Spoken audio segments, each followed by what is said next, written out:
Hey there, welcome to LSAT Demon Daily Digest. I'm Ben Olson, that's Nathan Fox. Together we're the founders of LSATdemon.com and our weekly podcast, Thinking LSAT. Here's what we talked about this week. We have an email here from Lexi. She has 3 questions for us. Hello, what do you think of the following strategy? Read an RC paragraph, cover it up with your hand so you cannot reference it. On a separate piece of paper, try to reproduce and write down what it said. Absolutely not. No, please. She goes on, paraphrase in a way that would not change the meaning of the original text significantly. The idea behind this strategy would be to increase your skill at recalling accurately and interpreting what was actually said. Do you think this would enhance your ability to read a text and not impart outside information onto it? Possibly improve your short-term memory? Thanks, Lexi. Ben says, absolutely not. I hate the idea of trying to reproduce it and write it down. Mm-hmm. You're not going to do that on the actual test. What I do, okay, so in all these steps, you mentioned paraphrase in a way that would not change the meaning of the original text significantly. I think I do this all the time as I'm reading.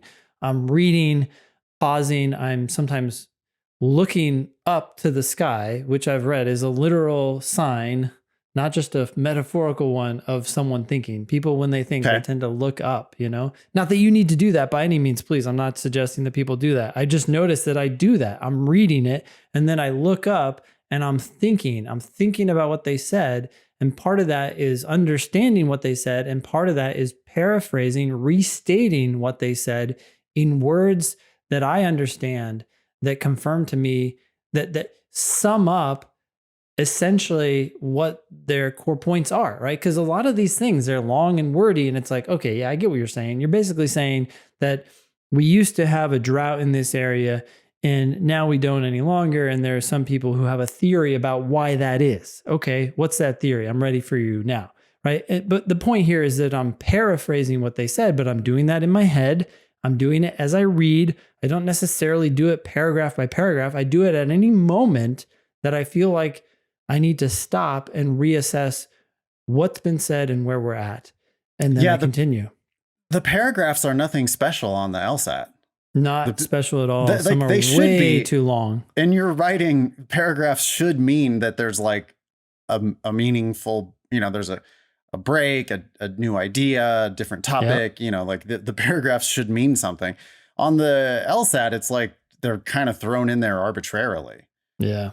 And frequently, as Ben mentioned, they're just way too long. So if you're waiting until the end of the first paragraph to sum it up and understand what was said, you don't need to test your short-term memory.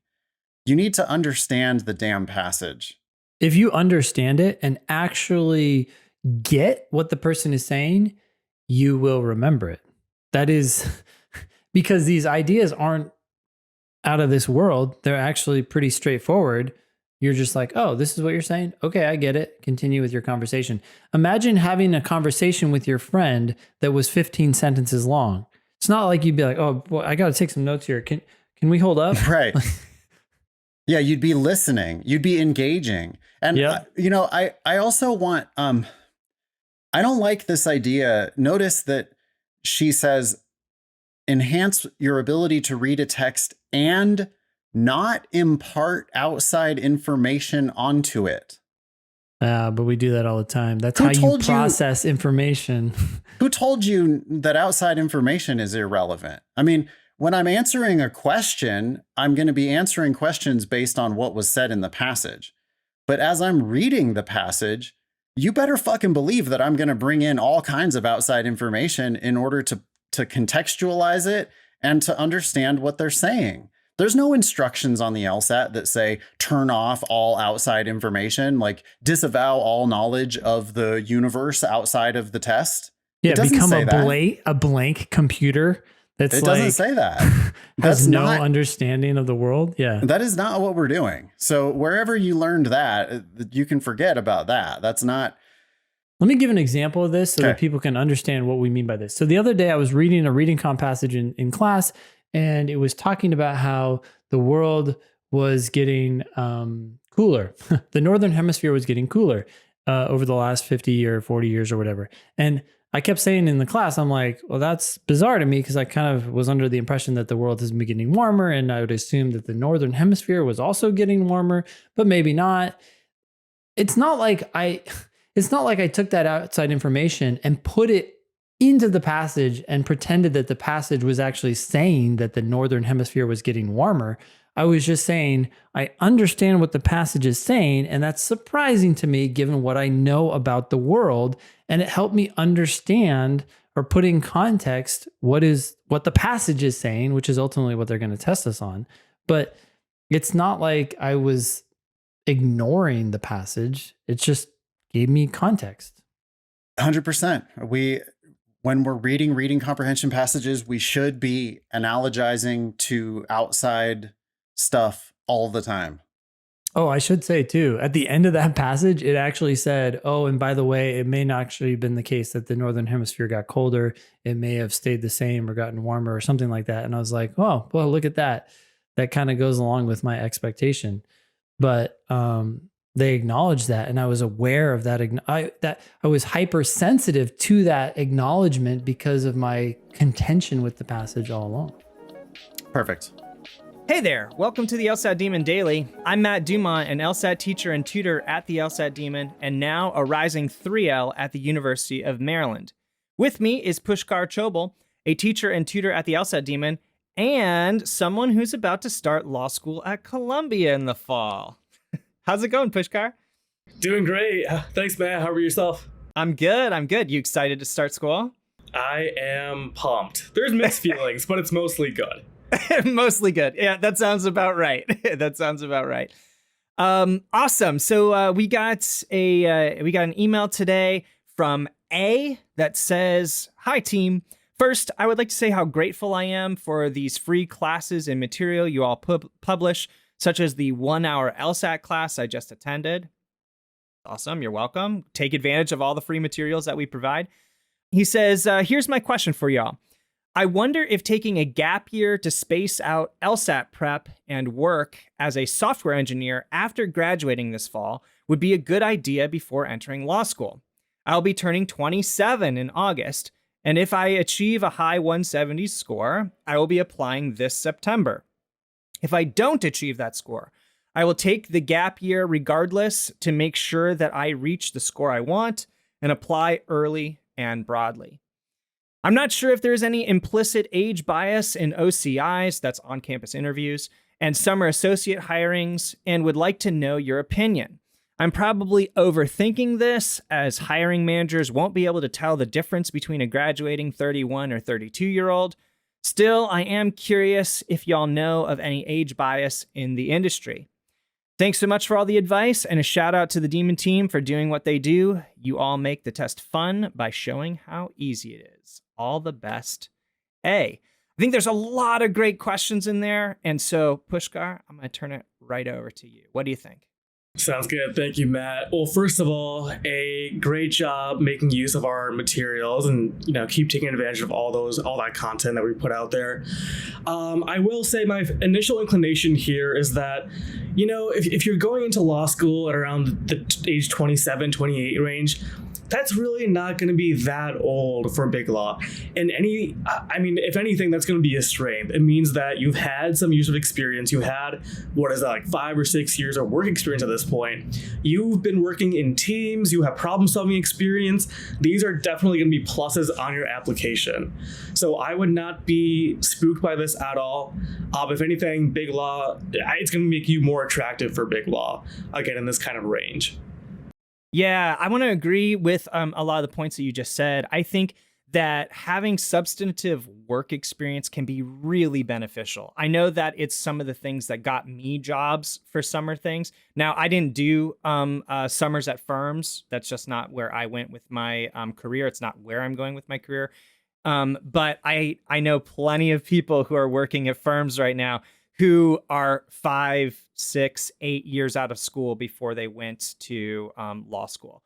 So I agree. I think that there's some real benefit there to having work experience. And do you want to speak about the hiring manager thing, like what they can talk about? Yeah, I mean, that's not going to make a huge difference. They're not really going to be able to tell. All they're looking for, again, is on your resume, do you have substantive good work experience? And it's a very, very small factor in the grand scheme of things, right? The things that really do matter for big law recruitment are what school you go to, how well you do in your class, what kind of extracurriculars are you in, are you on law review, that kind of thing. So these factors are going to weigh much, much higher than any kind of age bias. Yeah, I think there's maybe a parallel there. Where we keep talking about like, hey, show up with your best LSAT score. And I think A is on that train in order to get into law school. In order to get into big law, if you show up with like, you're in the top 5% of your class, they're not going to care again so much about your age because you're showing up with the scoreboard, right? Like Nathan says, scoreboard, I got my 170 plus, whatever. They're going to be looking at your grades and, like you said, the law review. Those kind of things are so much more important than a year gap year. I also want to point out that like this person being 27 or 28 when they start is right within the average of what people go to law school with. The sort of average age is like 24 to 28. There are certainly people that go straight from K through JD, but there's plenty of people that get another degree before they go to law school or work for 5-6 years before they go to law school. And so I don't even think this person is necessarily old. I totally agree with you. I'm 25 now. I'm starting law school in the fall.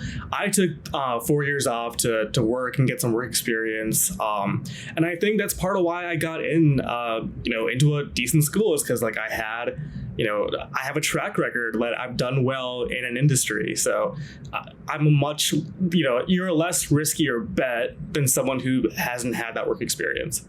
Yeah. And now, again, that's not to say that people don't go straight through and don't have wild success, being a 21-year-old in law school and doing those kind of things. But I think the law schools find benefit from a diverse classroom based on work experience. And so are the law firms. They're going to go, oh, this person knows how to get stuff done on a deadline because they've worked in this kind of capacity. Great. And I think software engineer, right? Like this person's a software engineer. I think that's going to be beneficial experience to a lot of places, especially if they want to go into any sort of technical lawyering, like that kind of stuff. So I want to add a caveat to the age sort of bias thing. Now, of course, age bias is illegal. You're not allowed to not hire someone because of their age. But I think that is a factor they're going to consider. If they know, for instance, that you're 40 or 45, that doesn't mean they're not going to hire you, even at a big law firm. But I think it's going to cross their mind that you might not have as long of a career at that firm of like 30 years compared to a person who's in their 20s or even early 30s. I think that when you start getting like a decade over what this person is talking about, then it might become a factor they consider, but I still don't think it's going to eliminate you from consideration.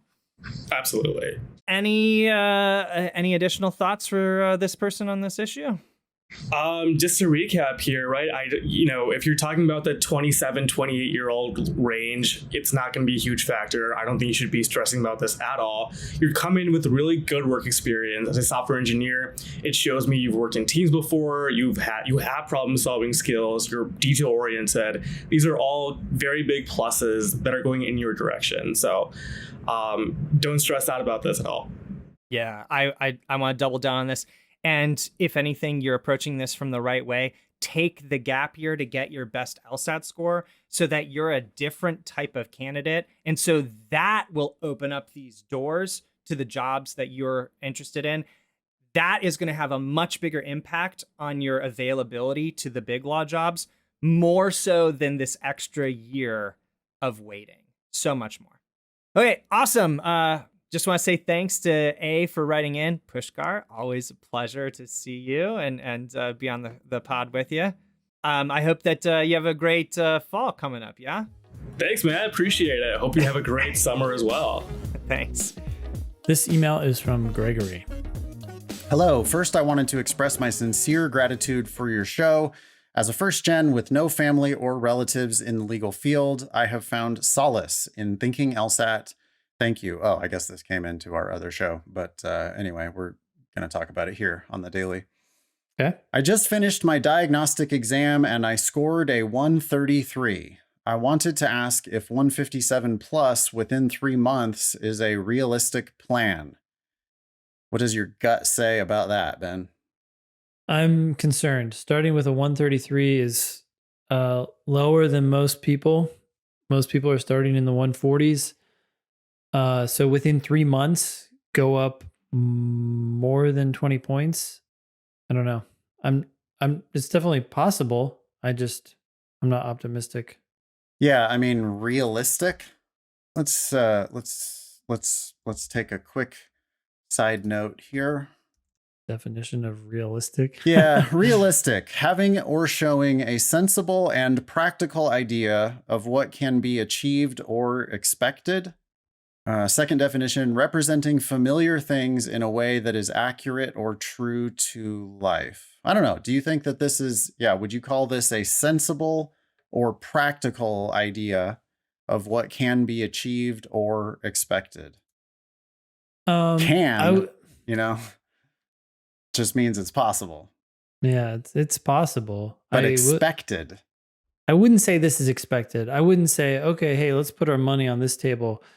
I'd love to see you drill and then take another practice test and hopefully see that bump up pretty quickly here.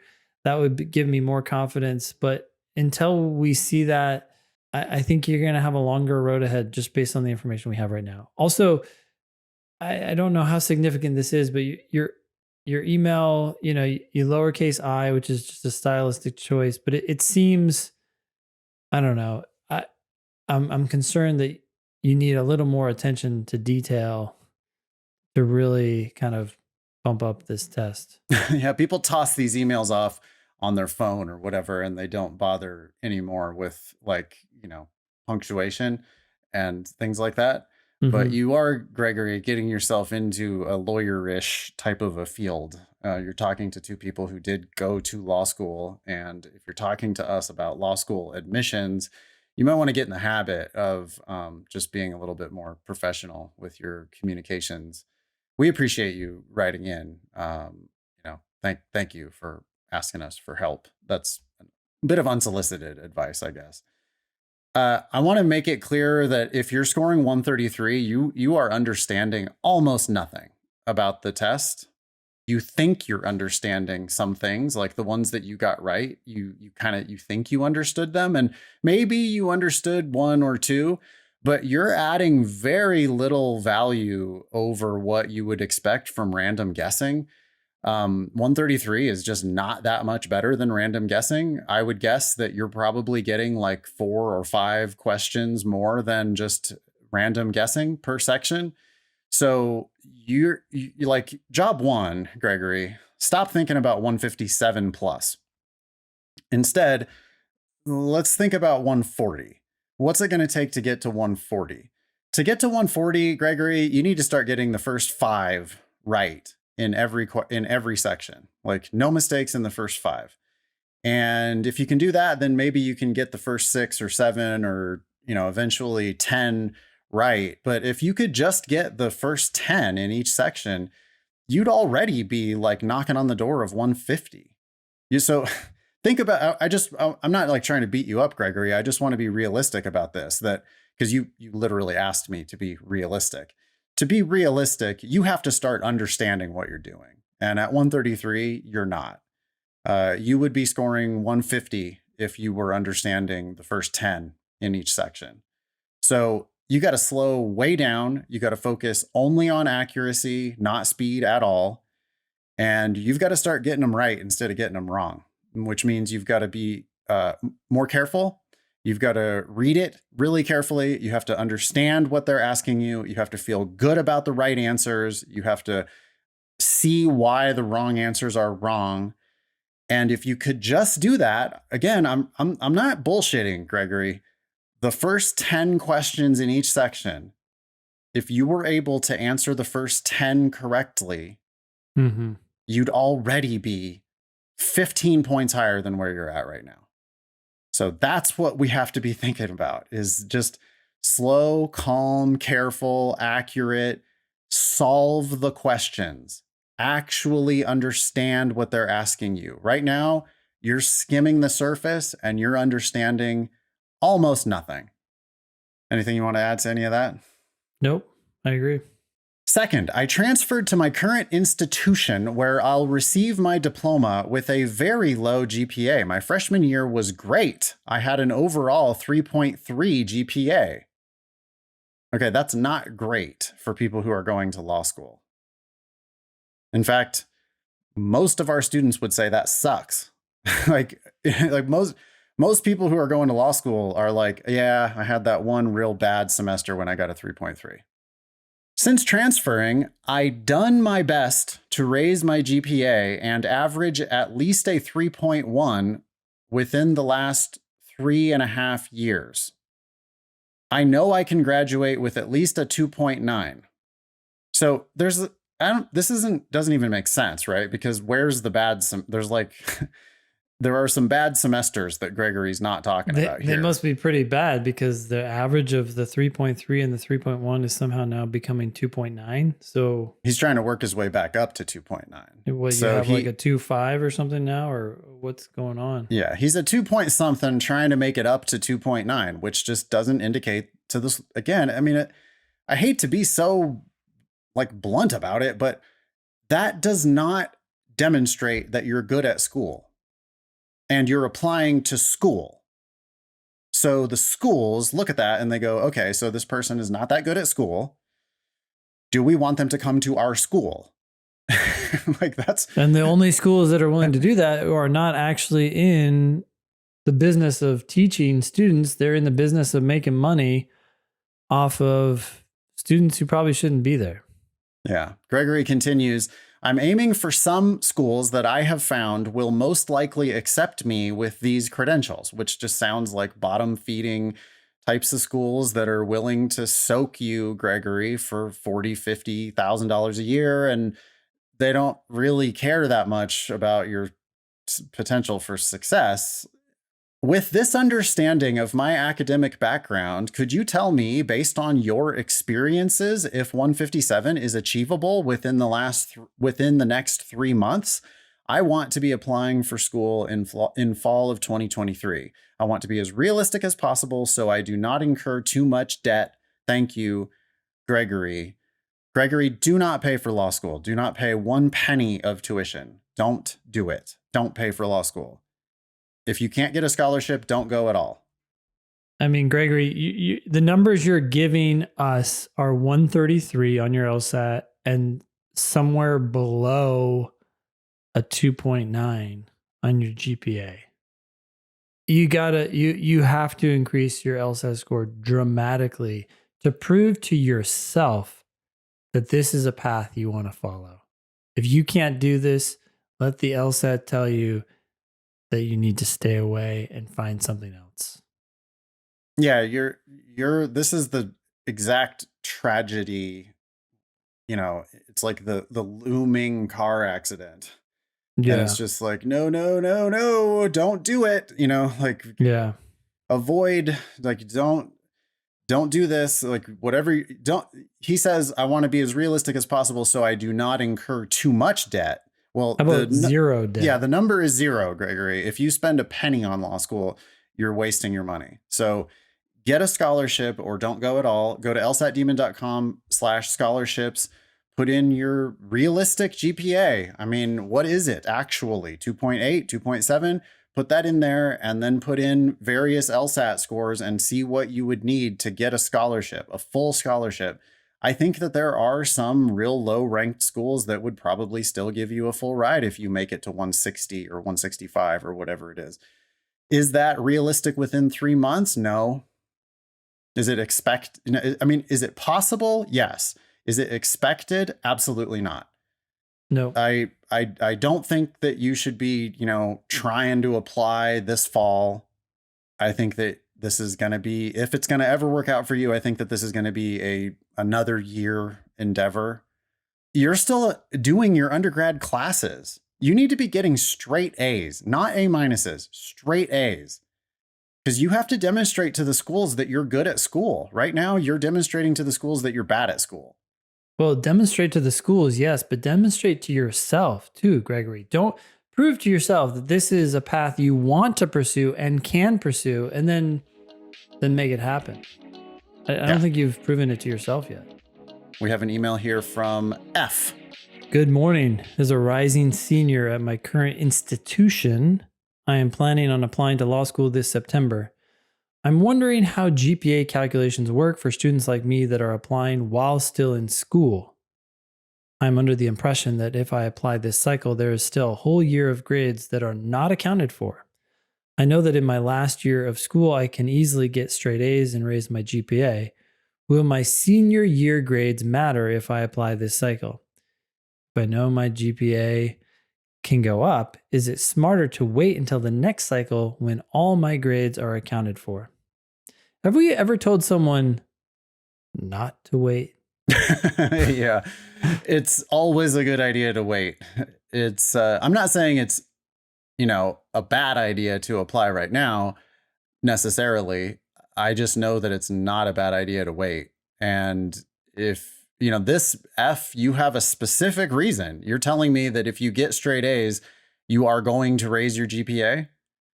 Well, then you're going to look like a better applicant next cycle. If you apply this cycle, you're going to apply with whatever your GPA is. I mean, LSAC's going to calculate it, and law schools will look at your final transcripts before you start school, but they will be deciding whether they're going to admit you or not based on your existing GPA.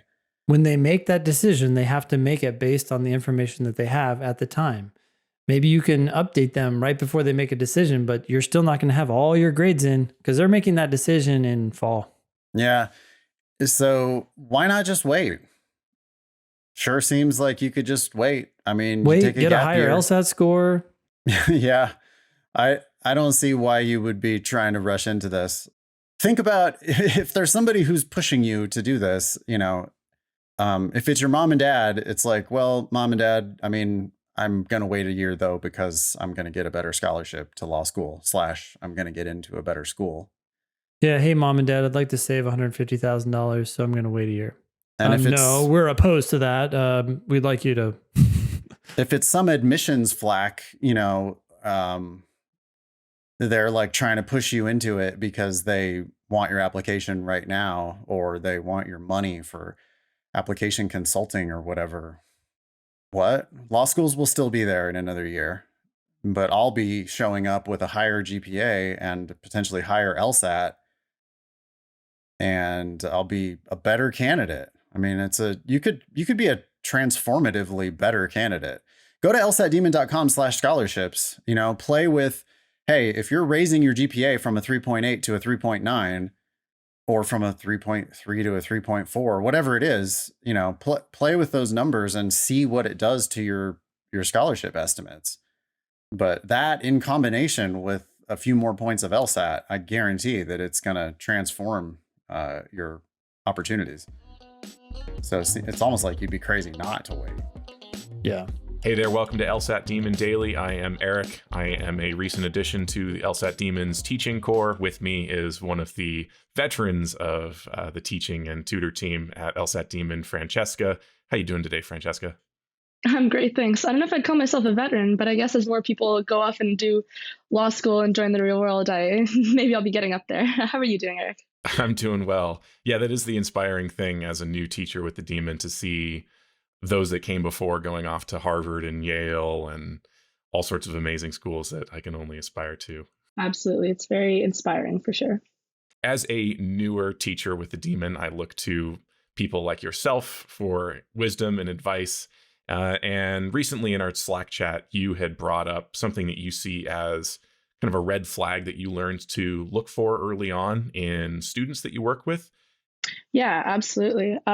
It's funny that you bring up being a new tutor, because I remember that a big thing that I was feeling when I first started out with the Demon was I had this sort of fear of when I went into tutoring sessions that the students that I was tutoring were just going to be going through the questions more quickly than me, that they would understand what was going on more quickly than me, and that'd be sort of left in the dust. And I always wanted to know the questions in advance so that I could prepare that so that that wouldn't happen.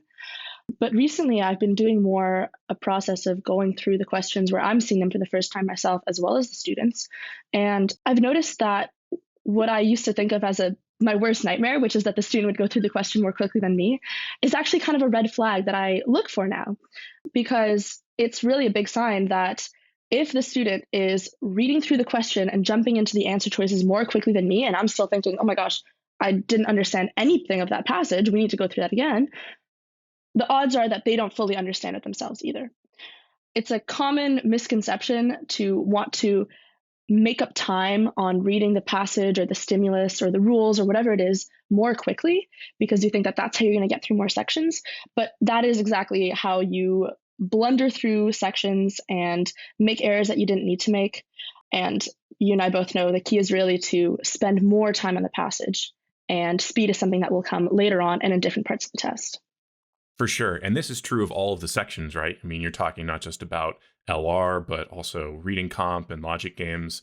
I've only been teaching classes so far in logic games, but I generally in classes give enough time for the group to put together what I think is a solid diagram of worlds before getting to the questions, and just try to say, hey, I'm giving you the time to approach this setup, but really don't worry if you don't get to the questions. And yeah, I have to imagine that those who actually do take the 6 or 7 minutes or whatever it is that I give in class to get through all of the questions in like a level 4 or level 5 game probably didn't take the time to get through their setup in a helpful and meaningful way. Exactly. And it's very much the same on logical reasoning and reading comprehension, which are two classes that I teach, shameless plug, Fridays, 2:30 to 3:30 Eastern for RC workshop, and then 5 to 6 p.m. Eastern for my Argue Like a Lawyer class for LR. But in those classes, the approach that I really try to model and that I try to get students to practice and give them feedback on is to take the passages one sentence at a time. And it's like that classic saying, how do you eat an elephant? One bite at a time. That's what we're trying to do here. If you can't make sense of the sentences individually, if you can't sort of put them into your own words, make sense of them in common sense English, like the type of language that you would talk to a 9th grader with, then you're not going to understand them when they're put together. So when you see me reading very slowly and carefully through a passage and getting really into the weeds and coming up with my own examples, making up connections to different parts of the passage, that's the approach that we're going for here. And that's how you really push yourself into a higher score band. The people who are scoring in the high 170s, they're not doing so because they're reading really quickly. They're doing so because often they're reading more slowly, more carefully, and they've really taken the time over their study journey to nail down the process of being very accurate on every single question. And then when it comes to evaluating answer choices, they're able to do that much more quickly and effectively because they know what they're looking for. Mm-hmm.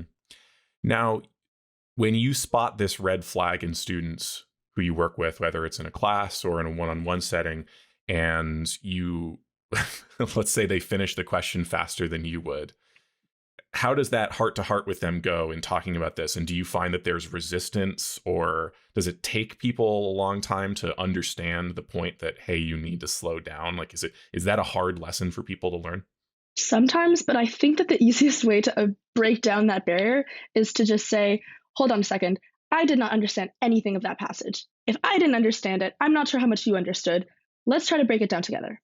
Yeah, I think it's really powerful and useful for people who might be newer to their LSAT study to hear someone like yourself who has already been through the process of studying and already has an amazing LSAT score on record to come out and say, yeah, I struggle with this sometimes too. You know, if you're really reading for understanding, it's going to take a lot of focus and time. And I could admit that sometimes I get to the end of a passage or the end of a LR prompt and think, wait, what? I need to go over that again. So accepting that that's going to happen, just admitting that I didn't get that, I got to go over it again, and that will be worth the time it takes. I think that's crucial. Exactly. I couldn't agree more. The one other thing that I, along these lines, have, I think, spoken to a couple students about is just trusting that you're going to take the time that you need to understand and get things right. So I remember from when I was studying, I reached a point where there was maybe not an arrogance that I felt, but certainly a confidence in knowing that, hey, I'm good at this. If I run into a question that I'm struggling with and it feels like it's taking me a long time, I trust that I'm taking as long as I need to get this right. And that's going to pay off on the back end. So that is one of the things that I've tried to speak to students about, is just having that feeling of like trust in yourself, that you're smart enough to get it. It might feel like it's taking a lot of time, but you're taking the time that is necessary, and that is what you have to do. Totally. It's trust in yourself and it's trust in the process. And I say this to students all the time when they say, I feel like I should be going faster. I always say, I don't care what you think you should be doing. I don't care where you think you should be at. I care about where you're at right now and how we can make this question make more sense to you right now. All right, one more question for you. As someone who has been through the process of studying for the LSAT, has already got a really good LSAT score and is now teaching it, do you still ever find yourself worried about time? That's a good question. Is there any part of you that is still like, oh crap, this is taking me a long time? If I had to guess, I would say yes. I haven't done a timed section in a while, or like a full test, but putting myself in the situation, I'm sure that if I were faced with doing a timed section or I needed to perform under time conditions, yeah, there would be a voice in the back of my head saying, why can't you be doing this faster? Why can't you be going faster on this? But it's just a matter of training that voice to quiet down and say, hold on, that voice is not helping me. That voice is not helping me do better on this test. The only thing that's going to help me do better is to spend my energy not on thinking about the clock, not on thinking about, the little test anxieties that I have going on, and just thinking, what's in front of me and how can I make it make sense? That's all there is to it. Email daily@lsatdemon.com if you'd like to ask us a question or share some LSAT or law school admissions news. Thanks for listening.